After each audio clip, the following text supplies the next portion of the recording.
there's some literature on multiple orgasms and how initially was thought that was due to high prolactin after orgasm. What is the new literature on multiple orgasms, and like why are some people more likely to have it than others? Get into another like unpublished data and things. We get the inside scoop. Yeah. Yeah. So again, we'll see if this holds. We allowed in our study for women who felt like they might or could have multiples in the lab to go for it. So we said that same study of 24 women. Yes. Okay. Yeah. So we said if you feel like you're going to have another one, go ahead, knock yourself out, and this is how they let us know, so we don't like knock on the door too soon, or anything. Yeah. And we had a handful of women who reported that they did. And in each of those cases, they did not have the stereotypical contractions that occur in the pelvic floor during climax. Interesting. Right. So from a physical perspective, when we're studying it, we usually define climax as 8 to 12 contractions that occur starting 0.8 seconds apart and increase in latency to their termination. Like it has this very specific, highly stereotyped definition. Right. We always see it in men. And so we're saying like, what happened? Like, are they, again, we have to think, are they able to report? Are they willing to report? We have to go through all those things. I don't think they're lying, right? There was really no reason in that setting. So assuming they really thought they were, it raises the question, are people who think they're having multiples actually just having a completely different experience that's not physiological climax? Like, are they maybe getting close? So I don't know. Yeah. So this is what my collaborator and I are disagree about the interpretation of this. So he thinks there may be different types of orgasms that women have, where some are physiological and some may be more psychological, and men could have them also, but they don't because they don't know to separate these things, and maybe they could be trained or something. I think that I said, well, where do women learn what a climax is? I said, no one ever told me it's 8 to 12 contractions that are like, no, that's nowhere. You hear peak pleasure experience. And there are lots of those that happen before climax. So to me, I was like, it's very reasonable. They could have like, all over piloerection, so goosebumps, and say like, oh, that was it. That's right. Yeah. Oh, that was another one. Yeah. And so I always say, like, from a therapy perspective, someone's in my office, they tell me they have orgasms, they have multiple. I was like, congratulations. Glad to hear you're having fun. But in the lab, it matters. And so we're trying to figure out what this is. And one possibility is really that a lot of women who say they have this hyperfunction, these are very easy, that they may not actually be having a climax in the way that some other women are. And there it's like, well, then what's multiple? Well, if we expand that a little bit and say, okay, there's not a lot of clarity, like what's the allowed intertrial interval for climax to be considered a part of the set? When are you just having sex again? Like we had sex and then we went and had lunch and came back, and 4 hours later, well, that's probably not multiple. Most people probably wouldn't consider that multiple. Right. It's within the same experience. Right. But what's an episode? Yeah. Can you get up and get water? Can you like... Well, yeah. I guess the question, really the scientific question would then be, is the refractory period always after the one where they're having the pelvic contractions? That's exactly what I think personally is happening, is that when someone actually has the contractions, they have the prolactin surge that probably is regulating the rest period. Some people probably have much shorter rest periods than others. So I totally believe that some people, may be able to with a shorter refractory period. That makes sense to me. Like non-genital touching for a short period of time and then go back and you're good to go. Yeah. But that makes a lot more sense to me than like this gender difference that somehow exists for reasons that don't make sense. And I was like, this makes so much better sense to me than just saying women have a special superpower that men can't access. I was like, it's probably just they're defining it differently and we never looked. Yeah. What about, because some people will talk about semen retention, again, going back to this, but orgasming without ejaculation, right? So, and then they'll have multiple orgasms with ejaculation. Has that been really looked at? I don't recall in my review of the literature if I've seen it. No. So I have one colleague who's trying to do hypnagogic orgasm. So this idea of no touch, but that's like the closest variant I've seen, because we right now, like the study we're doing, just looking at inflammatory cytokines before and after climax, we don't know what happens with, like, the information we have about climax is so poor. it's so bad that to get to something that specialized, maybe a questionnaire study somewhere. But yeah, I don't know of anything that's like documenting this occurrence in any rigorous way. Interesting. I mean, I'm just theorizing, is there a way that that would happen physiologically? I mean, we know that men can orgasm without ejaculation, particularly if they have like retrograde ejaculation, they've had surgery. But even without those things, there are some ways to disassociate those two orgasms as a brain activity and ejaculation is a spinal activity. But I just, I wonder if those orgasms are the same. Like, are they still having those pelvic contractions, or is it a different type of orgasm altogether that we haven't characterized? Don't know. Interesting. More to think about. We met in the first time in real life. I mean, I've been following you for years, but at ISHWISH, which is this International Society for the Study of Women's Sexual Health. But you gave a wonderful talk on sex tech. And when I think of sex tech, I was thinking of like vibrators and dildos, but there's a lot more to sex tech. So what is sex tech? There's like a whole bunch of different things, but maybe you could talk about those. I try to distinguish kind of technology use from real like revolution or new discoveries in that space. So technology to me is kind of like we're applying something that we already have in this space. The most common example is, God, how many vibrators do we have now? Everything vibrates. You can vibrate it up here. You can vibrate it down there. You can vibrate it together. You can go this way or that way. Yeah. You know, it's like that to me is sex tech. We're just like applying something that we've had in a new way. So I think the things that are really kind of novel in that space would be like clitoral suction devices that came out a few years ago. Those were really exciting to me because I was like, that's a novel stimulation path that makes a lot of physiological sense. Somehow we didn't come up with this before, or the companies, hadn't come up with this before. And now there are lots of... Well, I think when I was in training, which was now like, I don't know how many years ago, 10 years ago, there was the clitoris eros device, which was used for, but that wasn't used as like, it wasn't widely available. It was used for female sexual dysfunction, essentially a clitoral suction device, but I don't think it was widely available. Like now we're seeing it, commercially available. Well, and it was supposed to treat a sexual dysfunction, and it was like seeing that come out and this like, oh, it's the first FDA. I was like, really? I was like, it's one hand. We always said, like, is it just a permission giving, kind of intervention where it's like, you're allowed to touch that thing. And it's interesting. So yeah, there's like the kind of way things become accessible to the public, or the way they're introduced is like, it's okay if you medicalize it. Or it's like, oh no, it has to have this kind of approach. Or, if it's in the BDSM domain, well, then that's violence. And, we don't do that. Or it has to be classed in this way. So some of the tech, it's interesting to see how the companies approach some of it. Yeah. And what else have you seen? I mean, I think there's a lot of new stuff coming out. There's sex robots, potentially, VR. There's haptic technologies, which are so fascinating, like a what is it called? Teledildonics. Teledildonics. I had to look it up. I was like, what is that? So yeah, tell us what it is. Yeah. The teledildonics people like love our lab. They write us all the time because these guys, in fairness, have been, and sorry, but it is like all guys. They've been around since like the 70s, making their own like motorized dildos in some cases, like basic stuff, run off. If you're in a MakerBot communities, these are like Arduino boards that give you like pieces instead of just breadboards. If you do electronics, like that's just an empty board. They'll build little circuits and you can buy them and piece them together in such a way that you can like drive, this vaginal stimulation and add this other piece to it, or put it in a chair. And so there are lots of kind of like home folks who actually like sometimes are engineers and are super interested in these ideas. So some of them are really creative, and we actually ended up collaborating with one to design the anal probe device we ultimately ended up using for our research. Yeah, there's this huge community of folks who are doing with 3D printing, some designs around that.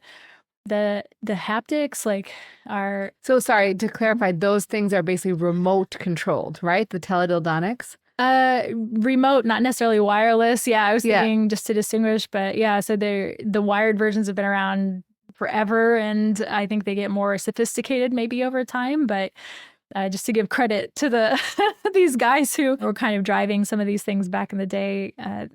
Some are super creative, and you can find like old circuits, on the internet of like how they originally made these different devices.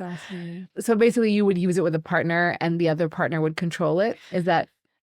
Sometimes, or it's like they would pre-program. So one of the people we interacted with is this guy who made claims that he watched enough pornography that he saw there was a general pattern in like how blowjobs are administered, and he programmed that into a device that he now claims is like the blowjob guru. Everyone's gonna be Googling this after the interview.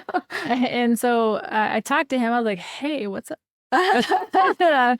Curious about these claims. So right, he could really have something interesting because we have a lot of computing power. Machine learning is what it is. Like maybe there's some commonality there.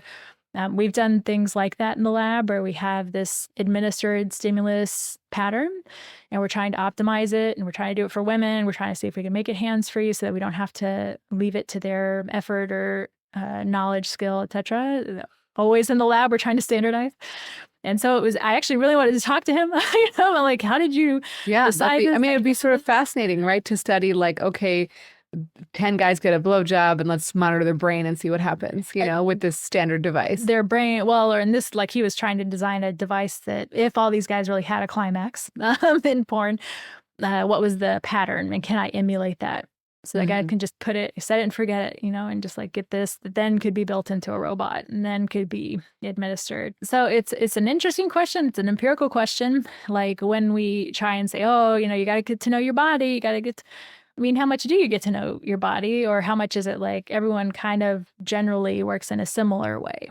So it's like, right, we have studies where we asked women, what area of the vulva are you most likely to stimulate when trying to experience climax? And a woman very clearly said the clitoral shaft. And so now I use not the head. Yes, exactly. Interesting. So I use that diagram all the time as like, look, I like, see the shaft. It's basically what the guys are doing. It's just not as easy to get to because it's like plastered against the body. So I said the motion is really stroking the shaft again. And so if you think about, do you really want your penile head rubbed over and over? Some are into, but it's probably not the most common. So all of this technology, I think, is, opens up some possibilities. Like there are labs that use the consumer grade devices in research and vice versa. Some of the tech companies contact us and we say, well, this is what we're working on. Here's the publication. You can just have it because we work for nonprofit and it's free. Or like, hey, if you did it this way, we could use it, or, we could back that up or say this is a good thing if you did it in that way. So there is a lot of back and forth with those groups that I really love. And some of it is getting more into the biohacking domain where people want to monitor everything about their bodies. So we see devices both for women and guys that say, oh, you can monitor your erections. You can look at your orgasmic contractions. Those are fascinating to watch roll out. So as one, I won't name the company, but like the orgasm one for females came out and they said there are 3 orgasm types. Here they are. And they put them on their website. I was like, that's an artifact. That's an artifact. But I was like, and it turns out it's like the whole team is just engineers. There aren't any physiologists on it. So it's interesting. Like, so they don't know what they're looking at. They just know that there's a signal. Yeah. So, and the signals are beautiful. It's like, I could use that device in my lab. I think the sensors are probably fine. Safety wise, I have no reason to worry. But it was really interesting to see. I was like, they got to stop that crap. Because now I'm getting questions from the media. How do you know if you've had a waterfall orgasm? I was like, you don't have waterfall orgasms because that orgasm. It's just an orgasm. I was like, that was not part of it. And now I hate that they're doing this. And I wish they had talked. But right, like people are all over the place. Sometimes you see scientists who kind of jump over and like try and do design around those devices where they'll make something that's truly novel, or it's like, well, this is the optimal cock ring for this or that reason. And when I talk about sex tech, I try and stay close to the data. So there are definitely things that are in development that like I don't know about, or like I've heard, but I know as much as the public does about. So I've seen some of the VR and pornography that definitely already exists and is published. We have some studies on it already, and especially like using it therapeutically potentially. I don't know what's being done as far as the AI interactions. I know they're working on it, but there's nothing published on it yet. So it's like, okay, well then I could speculate only, as to what that's likely to be like or how effective. Again, with robots, I think you're never going to get to see afferent fiber activation to the extent that it's not For the skin. Yep. Yeah. Yeah. For the skin. So like, and presumably as long as they're ethical and you know this is not a real person, then you know you're not really being desired. So it will never have that aspect of interaction. But then there are studies where already like they lie to participants and say, this is a real person on the other side. So if you have cases where like it's a robot and you believe the robot's a real person, that may have other implications, you know, and maybe that is something where we need to think or worry more about, like, what does desire mean in that setting? If you feel truly desired because you thought it was a real person. Yeah. And you don't think it can emulate touch the same way humans touch can? So the closest trial to that is even human hands when they were gloved, like merely not having the direct contact didn't activate siaffrin. So it's like, that's pretty specific. I mean, if the second you cover the skin to skin, you don't have it anymore. I honestly don't understand why that worked. Because I was like, what's so special about, like, how does your skin know that it's other skin that's human? You know, so there is some, this is, to be clear, this is not an aura. I'm not talking about auras. We're not getting into that. But there are some small fields around skin where like you can sense when somebody is near you when they're very, very close to you. Temperature is the easiest, you know, so if there's a warm body next to you, you'll be able to detect that. To some extent, maybe that's part of what it's picking up is like there's some other one of these interactions where the body knows that's another human body. So we'd have to know what that is to be able to even try to emulate it. And I don't know what it is. Yeah. So interesting. So interesting. I mean, I guess that's relieving to some degree because I think there's been a lot of catastrophizing about like, is society going to be over when we have sex robots? They said the exact same thing about vibrators and women. Really? The exact same. It's like there's this old pessimist archive thing online that I absolutely love. It's like all the tech panic when it was occurring. So there's some great ads of like, you know, they won't need men anymore. It's the downfall of the family. You can't release these. And this is when, you know, Kinsey came out and they were confiscating vibrators in the mail and they're like, we can't have this. Well, there's still states where you can't own a vibrator. Yes. Right? There are still states in the U.S. Yeah. Where it's illegal. I'll get them to you. But she did not say that. She's not doing any illegal work. State of Texas. So yeah, it's a lot of those kind of things. It's there's always a tech panic when things are initially introduced. And I don't think it's bad to check. We should check. But it's like the dead vagina fears, you know, either. So when vibrators didn't take over the family and destroy humanity, well, now they're going to destroy your vagina. You know, you're going to be desensitized. You're never going to have an orgasm again with a partner. You're destroyed for your husband, which is, of course, the most important thing.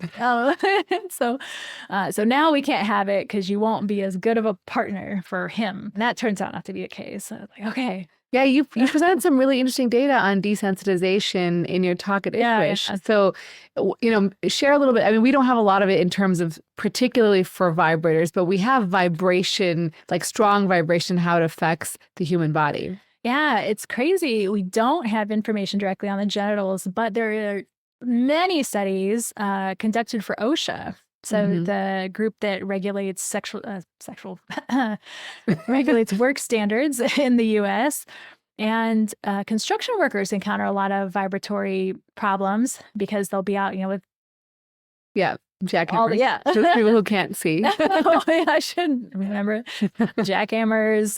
They're interacting with large equipment that they can be exposed to long-term vibratory potential injury there. And so these studies were looking at that. Like if you have vibratory stimulus, what does motoric recovery look like? This is actually pretty well characterized. So it's possible that the genital skin is just completely different and doesn't respond like any other skin anywhere in the body. But I don't think so. I think it's likely pretty similar. You know, we have maybe more mechanoreceptors there potentially, but it's in general, in the moment when people have the vibratory stimulus, the sensitivity does decrease in that episode, but it recovers fairly quickly. So fairly quickly in the studies I saw was generally like an hour or two from non-traumatic vibration. So traumatic is something you would not be doing to your genitals. Hopefully. You would know.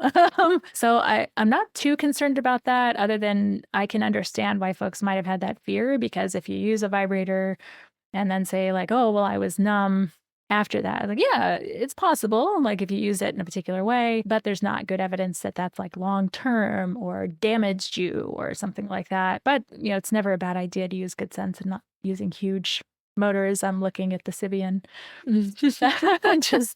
just to be cautious. Yeah. So we know vibrators are not going to replace you guys. Please stop worrying. You're going to be okay. I think, I tell people, yes, you could get habituated to a certain type of sensation that could happen with death grip type, like very strong masturbation. It can happen with vibrators. But, again, I think you just got to take a little break and try some other things and introduce novelty, as we discussed. Yeah, I'd like to say it can also happen with different vaginas. So, because people often are saying like, oh, you could hold it wrong. You could do that. It's like, well, it's just getting used to. Right, exactly. So yeah. It's like, yeah, if this partner had that type of vagina, another one may differ. And you have to have sex in a slightly different way or get used to that type of stimulus that's slightly different. And right. That doesn't mean that your partner's wrong for you. Yes. Yes, thank you. You can get through those things. You had a study where you found that when, I think it was women in particular, but it might have been both, when you have desire for another partner, like maybe you're fantasizing, I think I took from this, that it actually increases your desire for your current partner. So tell me a little bit about like that study and how you found that. So I wish that was my study. That was just one I got to read. but yeah, it was super interesting because there is this concern often, right? Like, what does it mean? Usually it's in the context of porn. Like if you're looking at them, will you want me? Yeah. But before that was as big a concern. It was, who are you thinking about? When you have sex. Yeah. Yeah. Sometimes it's like, tell me which. I was like, no, do not tell her. Keep your mouth shut. Because, right, everyone underlying all that is fear. Yeah. It's, are you going to leave me? Is this relationship stable? Are we safe? So that study had people think about their current sexual partner or another desired sexual partner, and then report on their experience of desire for their current sexual partner, depending on what condition they'd been assigned to, and found that the partner they did not currently have but had a want for still facilitated arousal for the current partner, which I thought was super interesting and helpful to be able to say, like, if you open your big stupid mouth and say what was on your mind and you're trying to do repair and say like, this doesn't mean I actually want that person necessarily. Right. It just increases arousal, It right? increases arousal. Yes. Like similar ways to porn or toys or, anything we might do. We do things in our head to like get into it. That early phase of arousal, again, is marked by real focus and effort. So you're trying to get aroused, trying to get into your body, and more so probably in the case of women, and maybe in the case of men, it's more fantasy content. There's some debates about that, but this totally makes sense. And I don't think it's something necessarily to worry about, and in fact seems to facilitate want for you.